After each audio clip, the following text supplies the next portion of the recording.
ठट्ठा reporter press club घोड़ाबारी eight वर शहर के साल 2022 के लिए अब्दुल रहमान खुश्क की सरपरस्ती में इलेक्शन मुनक्कद हुई, जिसमें प्रेस क्लब घोड़ाबारी एट वर सिटी के लिए सदर गुलाम हैदर कट्टी, नायब सदर सैयद शाहद खालिद दातारी और जनरल सेक्रेटरी कासर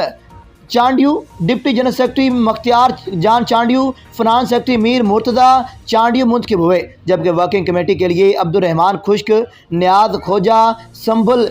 कमार और मैसर और परवेज खसरो मुंतखब हुए। प्रेस क्लब की नई बॉडी से सबसे पहले इस दुनिया से जाने वाले सीनियर सहाफ़ी इकबाल दल उस्मान राहोकड़ो के हक में खसूसी दुआ भी मांगी गई।